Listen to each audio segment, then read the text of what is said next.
Hello, good evening പ്രിയപ്പെട്ടവരെ, നമസ്കാരം. ഞാൻ അലക്സ് റാം മുഹമ്മദ്. ഞാനീ നിൽക്കുന്നത് എറണാകുളം ജില്ലയിലാണ്. എറണാകുളം ജില്ലയിലെ കടമക്കുടിയിൽ. പ്രകൃതി അതിൻ്റെ വശ്യഭംഗിയാൽ വിസ്മയിപ്പിക്കുന്ന ഇടം, അതാണ് കടമക്കുടി.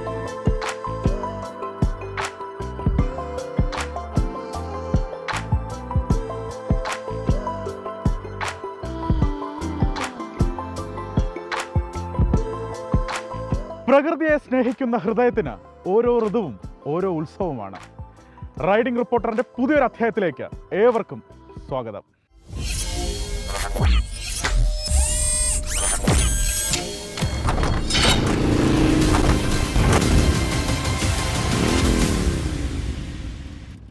ഫ്യൂനിക്കുലാർ ട്രെയിൻ എന്ന് കേട്ടിട്ടുണ്ടോ? കുത്തനെ മല കയറുന്ന ഒരു പ്രത്യേക ട്രെയിൻ. രാജ്യത്തെ ഏറ്റവും ദൈർഘ്യമേറിയ ഫ്യൂനിക്കുലാർ ട്രെയിൻ മുംബൈക്കടുത്ത് കല്യാണിലുണ്ട്. മലങ്കട്ട് എന്ന ചരിത്ര പ്രാധാന്യമുള്ള മലയിലേക്കാണ് ആ യാത്ര. ഫ്യൂനിക്കുലാർ ട്രെയിനിൻ്റെ യാത്രാ വിശേഷങ്ങളുമായി മുംബൈയിൽ നിന്നും ശ്രീനാഥ് ചന്ദ്രൻ, റൈഡിംഗ് റിപ്പോർട്ടറിൽ ആദ്യം.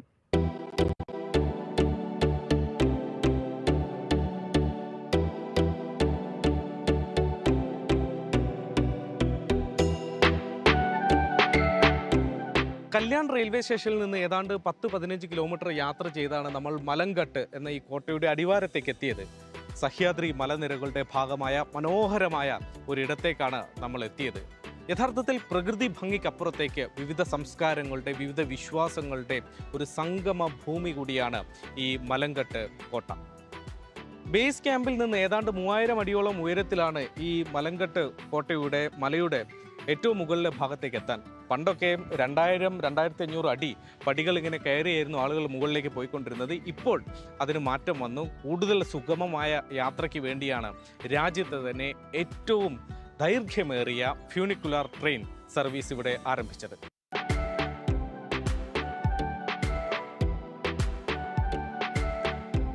നമ്മൾ 3 ടിക്കറ്റ് എടുത്തിട്ടുണ്ട്.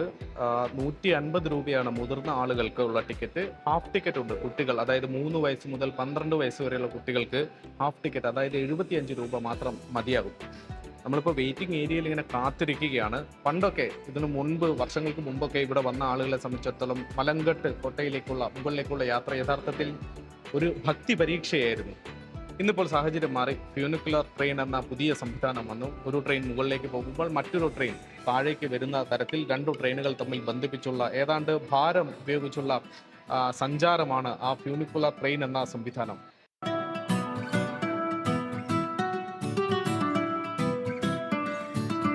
ട്രെയിനിന്റെ മുകളിലേക്കുള്ള യാത്ര ഇങ്ങനെ തുടങ്ങി. അക്ഷരാർത്ഥത്തിൽ ഒരു ഇതുവരെ അനുഭവിക്കാത്ത ഒരു തരം യാത്രാ അനുഭവമാണ് ഇത് എന്ന് തന്നെ പറയാം. കുത്തനെ കയറുന്ന ഒരു ട്രെയിൻ, ഇങ്ങനെ പടി കയറി പോകുന്നത് പോലെയുള്ള ഒരു അനുഭവമാണ് യഥാർത്ഥത്തിൽ നമുക്ക് കിട്ടുന്നത്. മുൻപൊക്കെ ഏതാണ്ട് 2500 പടികൾ ഉണ്ടെന്ന് തോന്നുന്നു. അത്രയും പടികൾ കയറി മുകളിലേക്ക് പോകണമെങ്കിൽ 2 മുതൽ 4 മണിക്കൂർ വരെ സമയമെടുക്കുമായിരുന്നു. അത്രയും സമയം വിശ്വാസികളായ ആളുകൾക്ക് സഞ്ചരിക്കാൻ, പ്രത്യേകിച്ച് പ്രായമായ ആളുകൾക്ക് മറ്റുമൊക്കെ സഞ്ചരിക്കാൻ വലിയ ബുദ്ധിമുട്ടായിരുന്നു. ആ ഒരു ബുദ്ധിമുട്ടാണ് ഇപ്പോൾ മാറിയത്. നോക്കൂ, ഈ സഹ്യാദ്രി മലനിരകളുടെ കാഴ്ചകൾ, എന്ത് മനോഹരമായ കാഴ്ചകളിലേക്കാണ് നമ്മളിങ്ങനെ പോകുന്നതെന്ന്. ചെറിയ വെള്ളച്ചാട്ടം അടക്കമുള്ള പ്രകൃതി ഭംഗികളൊക്കെ ആസ്വദിച്ചുള്ള യാത്രയാണ്. ഈ റൈഡിംഗ് റിപ്പോർട്ടറുടെ ഭാഗമായി മെട്രോയിലും, ട്രെയിനിലും, ടോയ് ട്രെയിനിലും, ബൈക്കിലും, കാറിലും ഒക്കെ യാത്ര ചെയ്തിട്ടുണ്ടെങ്കിൽ ഇങ്ങനെയൊരു യാത്ര, ഫ്യൂനിക്കുലാർ ട്രെയിൻ എന്ന യാത്ര ആദ്യമായാണ്. ഇതാ ഒരു ട്രെയിൻ മുകളിലേക്ക് പോകുമ്പോൾ മറ്റൊന്ന് താഴേക്ക് വരുന്നത് നമുക്ക് കാണാം.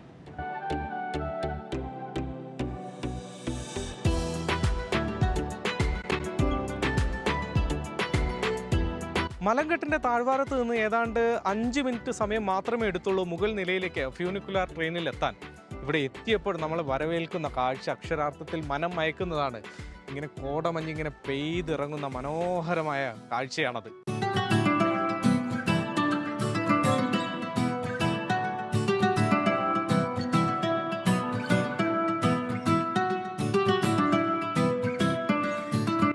മഹാരാഷ്ട്രയിലെ തന്നെ ഏറ്റവും പ്രധാനപ്പെട്ട സൂഫി തീർത്ഥാടന കേന്ദ്രങ്ങളിലൊന്നായി ഹാജി മലംഗ് ദർഗ മാറിയിട്ടുണ്ട്.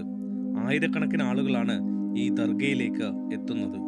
ജാതിയോ മതമോ ഭാഷയോ നോക്കാതെയാണ് ആളുകൾ പ്രാർത്ഥിക്കുന്നത്. ഇന്ത്യയിലെ പല സ്ഥലങ്ങളിലും മതപരമായ അതിർത്തികൾ നമുക്ക് വ്യക്തമായി കാണാനാവുന്ന കാലമാണ്. പക്ഷേ മലങ്കട്ടിൽ പലപ്പോഴും ആ അതിർത്തികൾ മങ്ങിപ്പോകുന്നു. ദർഗയിലേക്ക് പോകുന്ന വഴിയിൽ ഹിന്ദു വിശ്വാസികളുടെ സാന്നിധ്യം വളരെ വ്യക്തമായി നമുക്ക് കാണാൻ കഴിയും. മലമുകളിൽ ഒരു വശത്തുകൂടി ഇങ്ങനെ നടന്നു വരുമ്പോൾ, ഈ പ്രകൃതി ഭംഗിയൊക്കെ ആസ്വദിച്ച് നടന്നു വരുമ്പോഴാണ് അവിടെ ഒരു ക്ഷേത്രം, ദത്താ മന്ദിർ എന്ന ക്ഷേത്രമുള്ളത്. യഥാർത്ഥത്തിൽ ഈ മലങ്ക് ഘട്ട് എന്നത് ഒരു സൂഫി വര്യൻ്റെ പേരിലാണ്. അദ്ദേഹത്തിൻ്റെ ദർഗ ഇവിടെയുണ്ട് എന്ന് പറയുമ്പോൾ പോലും ഹിന്ദു ആരാധനാ കേന്ദ്രങ്ങൾ കൂടി ഇവിടെയുണ്ട്. ചുരുക്കം പറഞ്ഞാൽ ഹിന്ദു സൂഫി, അതായത് രണ്ട് വിശ്വാസ പ്രമാണങ്ങൾ ഒരുമിച്ച് വരുന്ന വിശേഷപ്പെട്ട ഒരു കേന്ദ്രം കൂടിയാണ് ഈ മലങ്കട്ട്. മലങ്കട്ടിൽ ഈ ദർഗയോട് ചേർന്ന് കുറേ കടകളുണ്ട്. ആ കടകളിൽ ചിലതൊക്കെ മലയാളികളാണ് നടത്തുന്നത്. അത് കൗതുകമുള്ള, ഇവിടെ വന്നതിന് ശേഷം അറിയാൻ കഴിഞ്ഞ ഒരു വിവരമാണ്. ഇതാ ഒരു ചേട്ടനുണ്ട്, അദ്ദേഹത്തോട് പേര് ചോദിക്കാം, നാട് എവിടെയാണെന്ന് ചോദിക്കാം. മുഹമ്മദ്. എവിടെയാ സ്ഥലം? മഞ്ചേശ്വരം പ്രസംഗടി. കാസർഗോട്ടുകാരനാണ്. ഇവിടെ 2-3 കാസർഗോട്ടുകാരുണ്ടെന്ന് തോന്നുന്നല്ലേ? താഴെ ഒരു ഖാദർക്കയുണ്ട്, താഴെ ഒരു പൂന്റെ വീടിയുണ്ട്.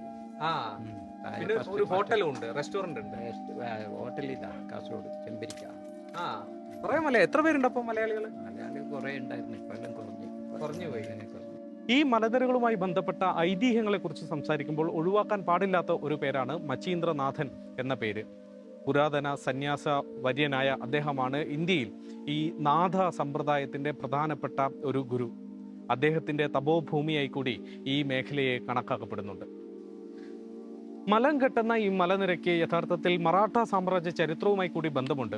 ഈ മലനിരയുടെ മധ്യഭാഗത്താണ് നമ്മളുള്ളത്. യഥാർത്ഥത്തിൽ അതിന് മുകൾ നിലയിൽ ഏറ്റവും മുകൾ ഭാഗത്താണ് മറാഠ സാമ്രാജ്യത്തിൻ്റെ പ്രധാനപ്പെട്ട ഒരു കോട്ടയുള്ളത്. ബ്രിട്ടീഷുകാരുമായി പോരടിച്ച് യുദ്ധം ചെയ്ത ആ കോട്ട നിലനിർത്തിയ ആവേശകരമായ ചരിത്രം കൂടി ഈ മലനിരകൾക്കുണ്ട്. അതെന്തായാലും തൽക്കാലം ഇപ്പോൾ മഴക്കാലമായതോടുകൂടി തന്നെ അങ്ങോട്ടേക്കുള്ള സഞ്ചാരം അത്ര എളുപ്പമല്ലാത്തതുകൊണ്ട് അവിടേക്ക് ഇപ്പോൾ ആളുകൾക്ക് ആ തരത്തിൽ പ്രവേശനമില്ല. ഫ്യൂനിക്കുലർ ട്രെയിനിലെ വ്യത്യസ്തമായ രസകരമായ ഒരു യാത്ര, മലമുകളിലെ ഭംഗിയുള്ള പ്രകൃതി ഒരുക്കി വെച്ച കാഴ്ചകൾ, ഒപ്പം മതസൗഹാർദ്ദത്തിൻ്റെ ചില നല്ല ഉദാഹരണങ്ങൾ, ഇത്രയുമാണ് ഈ മലമുകളിൽ നിന്ന് താഴേക്കിറങ്ങുമ്പോൾ മനസ്സിലുള്ളത്. വരുൺ വടശ്ശേരിക്കരയ്ക്കൊപ്പം ശ്രീനാഥ് ചന്ദ്രൻ, 24.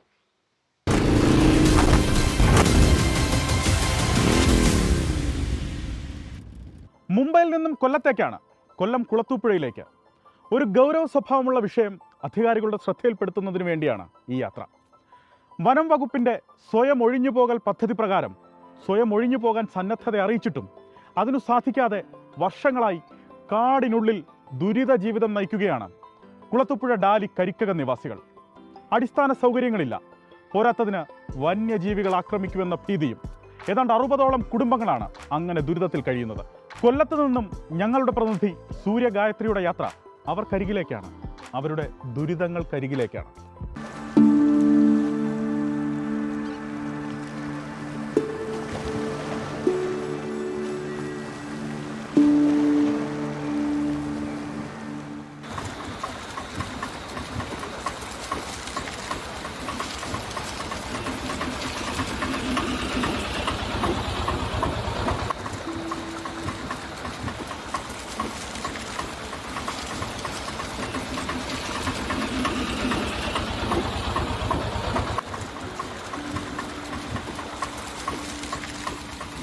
കുറച്ച് മനുഷ്യരെ തേടിയുള്ള യാത്രയാണ്.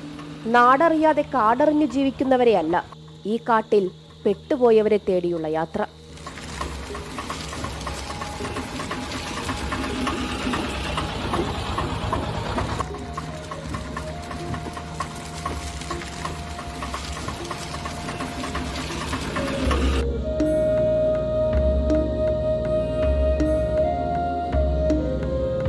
നമ്മളെ ഈ ചതുപ്പെന്ന് പറയുന്ന മാത്രക്കരിക്കം ചതുപ്പ്, വട്ടക്കരിക്കം, ഡാലി കരിക്കം, 3 ചതുപ്പുകളിലും കൂടെ ഒരു 65-70 വീടോളം ഉണ്ടായിരുന്നു.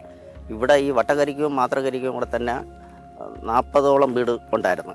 അതിലുള്ള ഒരു 10-25-30 കുടുംബത്തോളം ആൾക്കാരെ ഇവിടുന്ന് ഇറക്കി വിട്ടെന്ന് പറഞ്ഞാൽ 2019 രാജ് സാറ് മന്ത്രിയായിട്ട് ഇരുന്ന സമയത്ത് ഇവിടുന്ന് അങ്ങനെ ഈ സ്വയം ഒഴിഞ്ഞുപോക്കൽ പദ്ധതിയുടെ ഇതായിട്ട് വന്യജീവികളുടെ വളരെ അധികം ആൾക്കാർക്ക് പോകാനും വരാനുമുള്ള ബുദ്ധിമുട്ടും പ്രയാസങ്ങളും കാരണം കൊച്ചുങ്ങളെ പഠിപ്പിക്കാനും എല്ലാ കാരണങ്ങളും കൊണ്ട് നമ്മളെ ഇവിടുന്ന് ഈ നമുക്കും സ്വയം ഒഴിയണമെന്നുള്ള രീതിയിൽ നമ്മൾ ഇറങ്ങി പോകേണ്ട ഒരു സാഹചര്യം വന്നു. ഇപ്പം ഇവിടെ ഈ 2 ചതുപ്പിലും കൂടെ 23 കുടുംബവും, അവിടെ ഒരു ഡാലി ചതുപ്പിൽ ഒരു 10-60 കുടുംബമുണ്ട്. ഇത് പാക്കേജ് കിട്ടിയില്ല, ഈ വീടൊന്നും പാക്കേജ് കിട്ടില്ല. ഇതൊക്കെ ആന വന്ന് നമ്മൾ കാര്യം നമുക്ക് ഇവിടെ താമസിക്കാൻ ഒക്കാത്തതുകൊണ്ട് ആന വന്ന് തട്ടി ഓടിച്ചൊക്കെ ഇട്ടേക്കുക.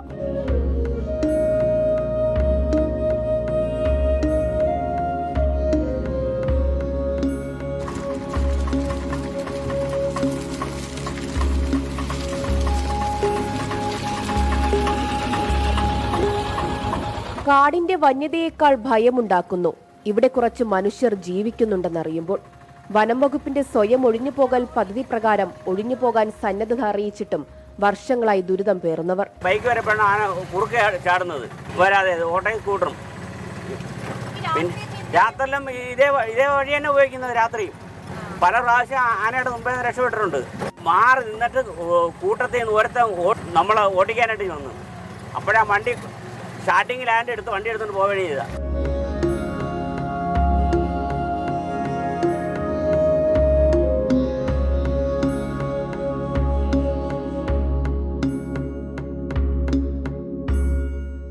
അറുപത്തിയഞ്ചുകാരി രാധയ്ക്ക് കണ്ണു കാണില്ല. ഒരു പക്ഷെ അതാകും അവർക്ക് ഈ കാട്ടിൽ ജീവിക്കാൻ ധൈര്യം നൽകുന്നത്.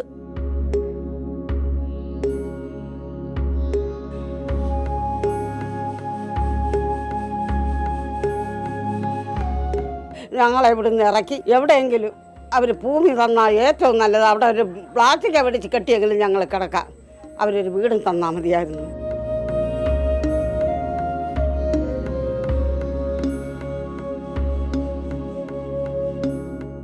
ഞങ്ങളെ കുഞ്ഞുങ്ങൾ ഇതുകൊണ്ടിരിക്കുന്നു. ഒരാൾ മെനക്കെടണം സ്കൂളിൽ ആ കുഞ്ഞുങ്ങളെ പറഞ്ഞു വിടണമെന്നുണ്ടെങ്കിൽ ആ ആളിനെ എങ്ങും ഇറങ്ങി പോകാനും ഒക്കത്തില്ല. കാലത്ത് ഒരു ട്രിപ്പ് പോകണം, വൈകിട്ട് ഒരു ട്രിപ്പ് പോകണം. ഒരു ഓട്ടോ പോകണമെങ്കിൽ 300 രൂപ ഇവിടുന്ന് ഒരു ട്രിപ്പ് പോകണമെന്നുണ്ടെങ്കിൽ അതിന് വേണം. ഞങ്ങൾ അത്ര ത്യാഗം അനുഭവിച്ച് ഞങ്ങൾ ഈ 5 വർഷം കൊണ്ട് ഞങ്ങൾ ഇതേ ദുരിതത്തിൽ കിടന്ന് ആന്തുക. ഭയങ്കര പേടിയാണ് പുറത്തൊക്കെ ഇറങ്ങാൻ. ആന വരുമെന്നുള്ള പേടിയാണ്. കൂട്ടായിട്ടും പിന്നെ ഒറ്റയായിട്ടും വരും. മാത്രക്കരിക്കകം, വട്ടക്കരിക്കകം, ഡാലിക്കരിക്കകം. ഒരു നാട്ടിൽ ഒരു ജനവിഭാഗം അരികുവൽക്കരിക്കപ്പെടുന്നതിന് ഉത്തമ ഉദാഹരണങ്ങൾ.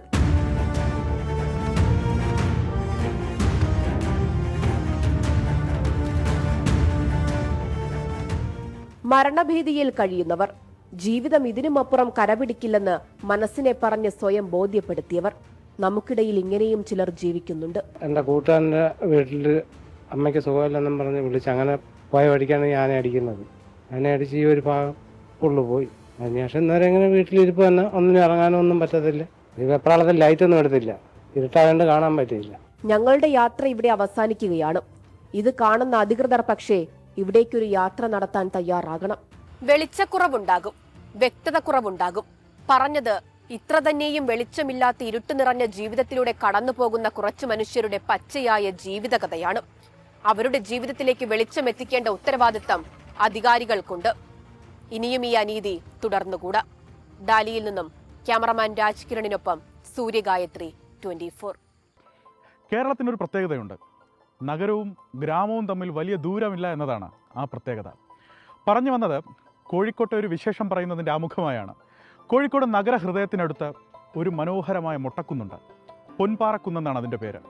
പണ്ടുകാലത്ത് ആ പാറയിൽ പൊന്നുണ്ടെന്ന് കരുതി ആളുകളെത്തി ഖനനം ചെയ്തിരുന്നു. അങ്ങനെയാണ് അതിന് പൊൻപാറക്കുന്നെന്ന പേര് വരുന്നത്. ഇന്ന് സഞ്ചാരികളുടെ ഏറ്റവും ഇഷ്ടപ്പെട്ട ഇടമാണ്. അവിടെ നിന്നുള്ള അസ്തമയ കാഴ്ച എൻ്റെ സാറേ. കോഴിക്കോട് നിന്ന് അജി കുഞ്ഞുമോനാണ് പൊൻപാറക്കുന്നിലേക്ക് നമ്മളെ കൂട്ടിക്കൊണ്ടുപോകുന്നത്. റൈഡിംഗ് റിപ്പോർട്ടർ ഇന്ന് പ്രിയപ്പെട്ട പ്രേക്ഷകരെ കൂട്ടിക്കൊണ്ടുപോകുന്നത് പൊൻപാറക്കുന്നിലേക്കാണ്. പൊൻപാറ സ്വർണവുമായി ഏതെങ്കിലും ബന്ധമുണ്ടോ എന്നായിരിക്കും ഇപ്പോൾ പ്രേക്ഷകരുടെ സംശയം. തീർച്ചയായും ബന്ധമുണ്ട്. പണ്ട് ഈ പൊൻപാറക്കുന്നിൽ പൊന്നുണ്ട് എന്ന് കരുതി ഖനനം ചെയ്തിരുന്ന സ്ഥലമാണ്. ആ സ്ഥലം ഇപ്പോൾ സഞ്ചാരികളുടെ പ്രിയപ്പെട്ട ഒരിടമാണ്. പോകാം പൊൻപാറക്കുന്നിലേക്ക്.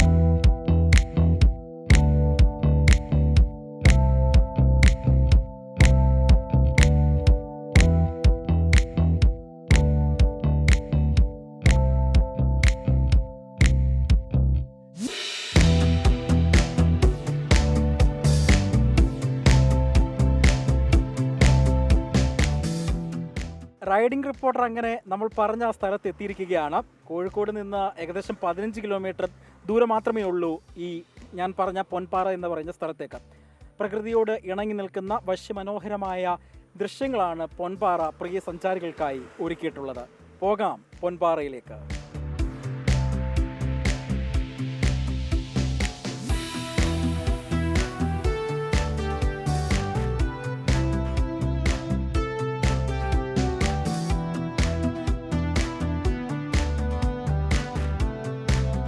കോഴിക്കോട് മെഡിക്കൽ കോളേജിൽ നിന്നും പെരുവയൽ എന്ന സ്ഥലത്തേക്കാണ് നിങ്ങൾ എത്തേണ്ടത്. പെരുവയലിൽ നിന്നും നമ്മൾ പൊൻപാറ മലയിലേക്ക് കയറാൻ പോവുകയാണ്. പ്രേക്ഷകർക്ക് ദൃശ്യങ്ങളിൽ കാണാം, വാഹനങ്ങളൊന്നും വരികയില്ല. ഇതേപോലെ ഈ കുന്ന് നടന്നു വേണം നമ്മൾ കയറാൻ. പിന്നെ നിങ്ങൾ വരുന്ന സമയത്ത് കയ്യിലൊരു കുപ്പി വെള്ളവും ഈ കുടയും കയ്യിലിരിക്കണം.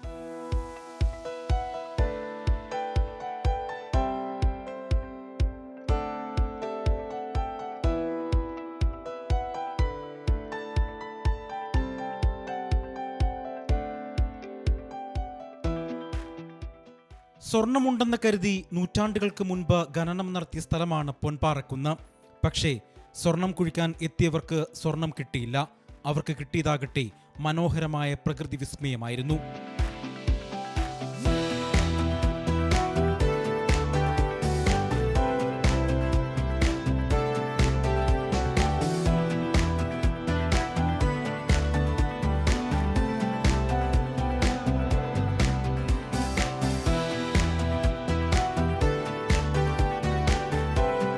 ചെങ്കൽക്കെട്ടിലെ പച്ചപ്പുല്ലിലൂടെ ചവിട്ടിക്കേറി മുകളിലെത്തുമ്പോൾ കാഴ്ചകൾ പലതരം.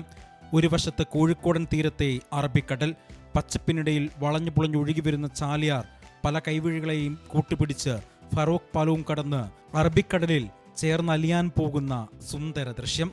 പണ്ട് കാലങ്ങളിൽ സ്വർണത്തിന് വേണ്ടി ഖനനം ചെയ്തിരുന്ന ഒരു കുന്നാണ് ഈ കുന്ന്. അപ്പോൾ ഇവിടെ പല സ്ഥലത്തും കുഴികളുണ്ട്, മിന്നലേശാനുള്ള സാധ്യതകളൊക്കെ ഉണ്ട്. പക്ഷേ നിങ്ങൾ സമയം നോക്കി അതിരാവിലെ ഈ സ്ഥലത്തേക്ക് എത്തുകയാണെങ്കിൽ നിങ്ങളെ കാത്തിരിക്കുന്നത് വളരെ മനോഹരമായ ദൃശ്യവിസ്മയം തന്നെയായിരിക്കും. കോഴിക്കോട് ജില്ലയിലെ പെരുവയൽ, മാവൂർ പഞ്ചായത്തുകളുടെ അതിർത്തിയിൽ സ്ഥിതി ചെയ്യുന്ന മനോഹരമായ ഒരു ചെറിയ കുന്നും വ്യൂ പോയിന്റുമാണ് പൊൻപാറക്കുന്ന്.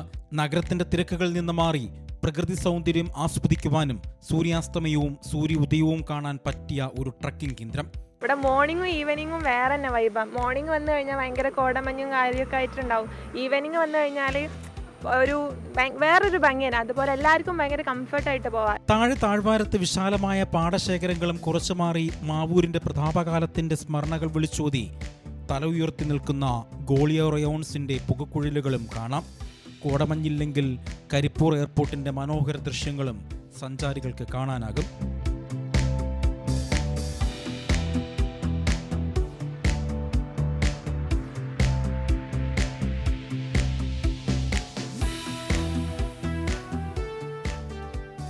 ഇത്രയധികം ആളുകൾ വരുന്നൊരു സ്ഥലമാണ്. സാധാരണ വളരെ സിമ്പിളായിട്ട് കയറിപ്പോകാം, ചെറിയ കുട്ടികൾക്കടക്കമുള്ളവർ കയറിപ്പോകാൻ പറ്റുന്ന ഒരു സ്ഥലം. പിന്നെ സ്വകാര്യ സ്ഥലമാണെങ്കിൽ പോലും ഒരു എല്ലാവർക്കും ഉപയോഗിക്കപ്പെടുന്ന രീതിയിൽ എല്ലാവരും ആഹ്ലാദിക്കുന്ന ഒരു സ്ഥലമാണ്. പൊൻപാറക്കുന്നിലേക്ക് അടുത്ത കാലത്താണ് സഞ്ചാരികൾ എത്താൻ തുടങ്ങിയത്. കോടമഞ്ഞും കുളിർക്കാറ്റും വിരുന്നെത്തുന്ന ഇടം. അങ്ങകലെ പശ്ചിമഘട്ടത്തിൽ നിന്ന് ഉദിച്ചു വരുന്ന പ്രഭാത സൂര്യൻ. ഈ കുന്നും ചുറ്റുപാടും നിറയെ പച്ച നിറഞ്ഞ കാഴ്ചകളാണ്.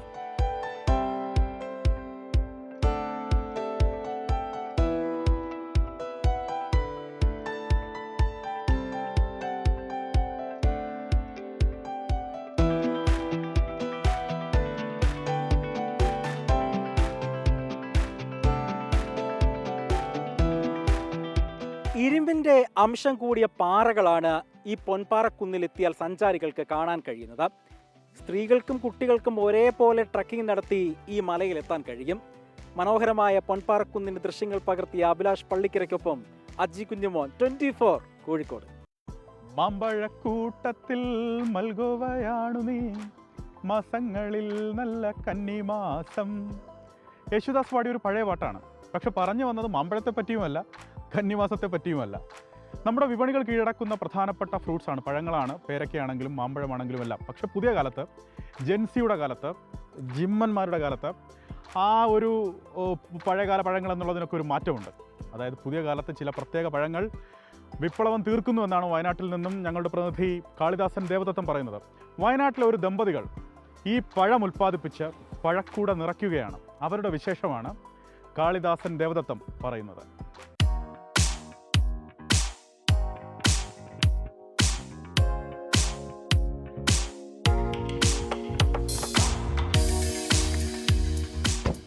കേരം തിങ്ങും കേരള നാട്, കേരം തിങ്ങും കേരള നാട് എന്ന് കേട്ടിട്ടില്ലേ? അങ്ങനെ കേരത്തിനും വാഴയ്ക്കും മാത്രം കേരളത്തിൽ ജീവിച്ചാൽ പോരല്ലോ, ബാക്കിയും കുറേ ഫ്രൂട്ട്സുകളില്ലേ, അവന്മാർക്ക് ജീവിക്കണ്ടേ? നമ്മൾ കുറച്ച് സാധനങ്ങൾ ഇറക്കാൻ പോവാം. എവിടാന്നല്ലേ? സർപ്രൈസ്.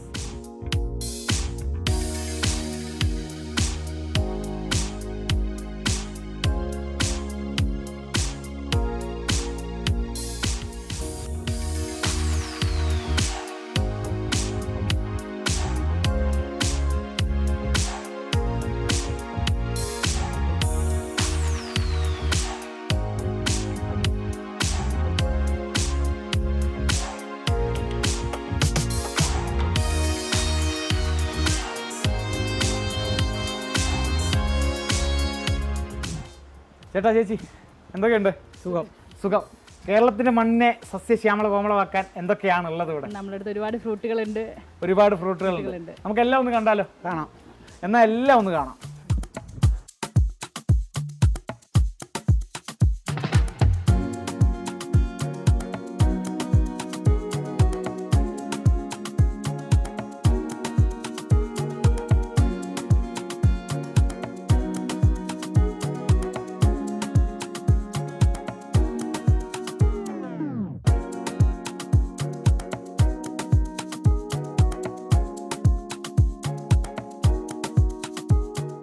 വയനാട് കുളവയിലാണ്. ഇവിടെ കിരണേട്ടൻ്റെയും സുജേച്ചിയുടെയും കീ ഫാമിലാണ്. Key to the world of fruits, അതായത് ഫ്രൂട്ടുകളുടെ അല്ലെങ്കിൽ ഫലങ്ങളുടെ ലോകത്തേക്കുള്ള താക്കോലാണ് ഈ കീ ഫാം എന്നുള്ളതാണ്. ഇവിടെ പ്രധാനമായിട്ടും അവക്കാഡോ ഫാമാണ്. പക്ഷേ അവക്കാഡോ ഫാം മാത്രമല്ല, കേരളം കേട്ടിട്ടില്ലാത്ത കുറേ ഫ്രൂട്ടുകൾ, കുറേ ഫലങ്ങൾ ഇവിടെ ഉൽപ്പാദിപ്പിക്കുന്നുണ്ട്. ഗ്രാഫ്റ്റിംഗ് ഉണ്ട് അല്ലേ ചേച്ചി? ഗംഭീര പരിപാടികൾ ഇവിടെ നടക്കുന്നുണ്ട്. അണിയറയിൽ ഗംഭീര പരിപാടികളുണ്ട്. ഇതിപ്പം കുറേ വൈഡ് വെറൈറ്റി അവക്കാഡോകൾ എത്തിച്ചിരിക്കുകയാണ്. നമുക്കറിയാം വയനാടെന്ന് പറയുന്നത് അവക്കാഡോയുടെ ഒരു കേന്ദ്രമാണ്. അമ്പലവയൽ എന്നൊക്കെ പറഞ്ഞാൽ അവക്കാഡോ ഹബ്ബാണ്.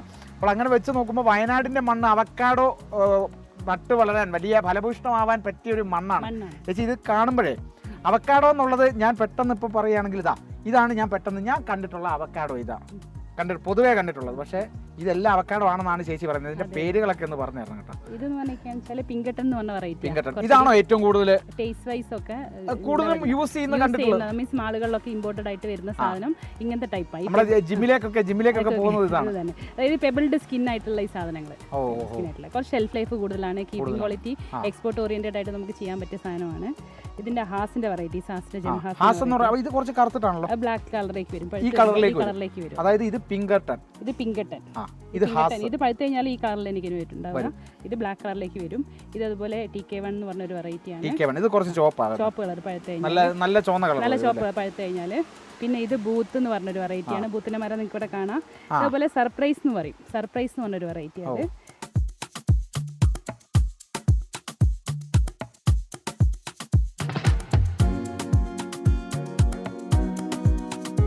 ഇപ്പം ആൾക്കാർ കേട്ടിട്ടുള്ളതില്ലേ, ഇപ്പം ഇവിടെ ഒട്ടും കേൾക്കാത്ത കുറച്ച് പേരെങ്കിലും ചോദിച്ചാണല്ലോ ഇത് എന്ത് ഫ്രൂട്ടാണ്, ഞാൻ ഇതേവരെ കേട്ടിട്ടില്ലല്ലോ ഈ പേരെന്ന്.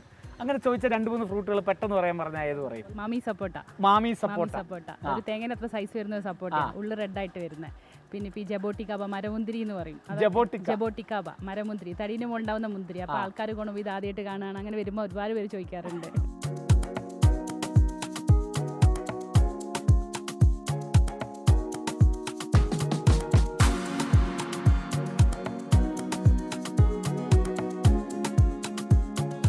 മക്കള് ചോദിക്കാറുണ്ടോ? മക്കൾക്കറിയാം. മക്കൾ എല്ലാവരും നമ്മളെ കൂടെ നിൽക്കുന്ന ആൾക്കാരാണ്. അവർ കഴിക്കുകയും ചെയ്യും. സ്കൂളിലേക്കൊക്കെ കൊടുത്തു വിടുമ്പോൾ മക്കള് ഫ്രണ്ട്സ് ചോദിക്കും, ഇന്ന് ജബോട്ടിക്കാവ കൊണ്ടുവന്നില്ലേ? ടീച്ചർമാരൊക്കെ പറയും ഇങ്ങനെ, കൊടുത്തു വിടാനൊക്കെ പറയും ഇങ്ങനെ. അവർക്കും അത്ഭുതമായിരിക്കും അല്ലേ? ഇത് പിന്നെ നമുക്ക് അവക്കാഡോ തന്നെ 365 ദിവസവും ഏകദേശം ഇവിടെ ഫ്രൂട്ട് ഉണ്ട്. കുറേ ഇനങ്ങളുള്ളതുകൊണ്ട്, ഒരു ഇനം മാത്രമല്ലാത്തതുകൊണ്ട് കുറേ ഇനങ്ങളുള്ളതുകൊണ്ട് ഇവിടെ പിന്നെ ഇപ്പോഴും പൂവുള്ള മരങ്ങളുണ്ട്. അപ്പോൾ പൂവും കായും ഏത് സമയത്തും നമ്മുടെ അടുത്ത് ഇവിടെ ഉണ്ടാവാറുണ്ട്. 360 ദിവസം അത് കായ്ക്കും പൂക്കും ഉണ്ട്. ഏത് സമയത്ത് വന്നാലും പിന്നെ ഒരു കായെങ്കിലും അവക്കാഡോ കായ ഉണ്ടാവും.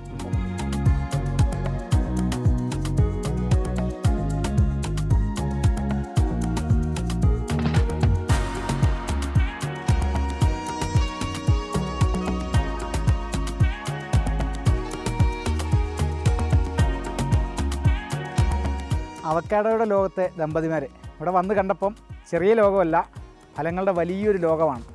എന്തായാലും വയനാട്ടിൽ നിന്ന് മറ്റൊരു കഥയുമായി സാരഥി പ്രകാശൻ പള്ളത്തിനും മനു ദാമോദരനുമൊപ്പം കാളിദാസൻ ദേവദത്തം ചേരും. നമുക്കിനിയും കാണാം.